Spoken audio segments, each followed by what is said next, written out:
राजाराम कारखान्याकडून ऊस उत्पादक सभासदांचा ऊस गाळपासाठी वेळेत नेला जात नसल्यानं आज मंगळवारी राजाराम कारखान्याच्या सभासदांनी कारखान्याच्या कारभाराचा निषेध करत साखर सहसंचालक कार्यालयावर मोर्चा काढला।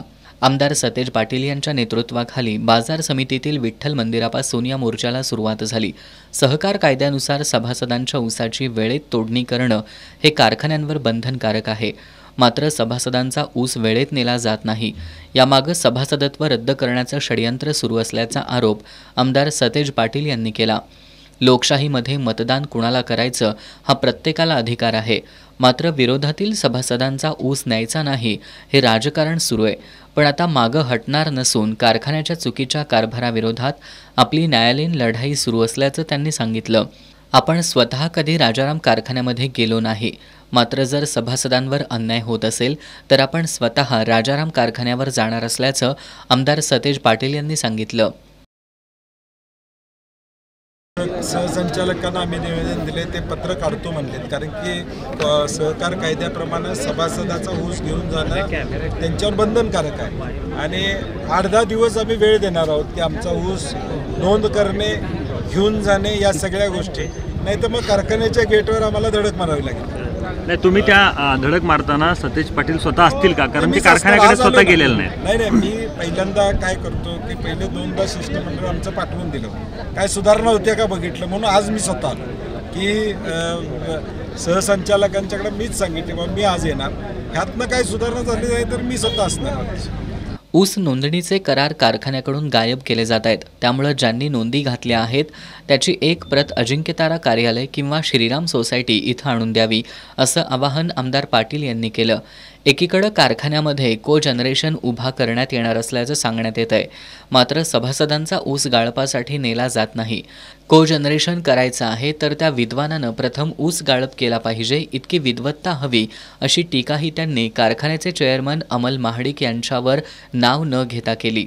अगदी नोंदवहीमध्ये विरोधक अशा पद्धतीनं लिहिलं जातंय आणि नोंदवहीमध्ये विरोधक लिहून त्यांचा ऊस घेऊन जायचं नाही, या पद्धतीचं नियोजन चाललंय, त्याचा निषेध आम्ही करतोय।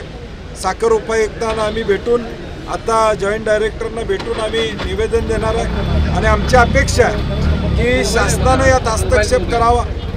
आज कारखानदारी अडचणीत आहे, एका बाजूला ऊसाचं गाळप होणं अपेक्षित असताना कुठल्या विद्वानानं हे डोकं चालवलं माहीत नाही की ऊस घेऊन न जाण्याचं। आज जो ऊस मिळेल ते घेऊन गेला पाहिजे, हे विद्वत्ता असली पाहिजे, परंतु आज ऊस न घेऊन जाऊन कारखान्याचं नुकसान करतायत, कारखाना अजून कर्जात काढतायत, को जनरेशन करायचं म्हणतायत। ऊसाचं गाळप करणार नसतील तर को जनरेशनचे कर्ज कसं भेटणार आहे?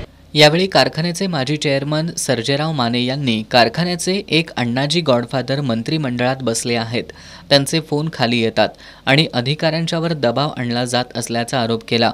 सभासद कारखान्याचे मालक आहेत हे त्यांनी आता विसरलंय। प्रत्येक गावात तोड द्यायची नाही अशा पद्धतीनं अन्याय सुरू आहे। दिनकर पाटील यांनी एका सभासदानं आमदार सतेज पाटील यांच्या हातात हात दिला म्हणून त्याचा ऊस अद्यापही नेला नसल्याचं सांगितलं। किरण भोसले यांनी हा लढा कायद्यानं लढू असं सांगितलं। बंडोपंत सावंत यांनी निवडणुकीच्या काळात आमदार सतेज पाटील यांच्या पाठीशी राहणाऱ्या सभासदांच्या नावासमोर शेरा मारून त्रास देण्याचं काम सुरू असल्याचा आरोप केला। महेश चव्हाण यांनी बाजूच्या शेतकऱ्याचा ऊस नेला जातो, मग विरोधातील सभासदाचा ऊस नेला जात नसल्याचं सांगितलं। हा मोर्चा साखर सहसंचालक कार्यालयावर आल्यानंतर साखर सहसंचालक जी मावळे यांना निवेदन देण्यात आलं। विरोधी सभासदांच्या ऊसाला तोड मिळत नसल्यानं यात शासन म्हणून साखर सहसंचालकांनी हस्तक्षेप करण्याची मागणी यावेळी करण्यात आली। याबाबत राजाराम कारखाना प्रशासनाला लेखी कळवू असं आश्वासन जी मावळे यांनी दिलंय।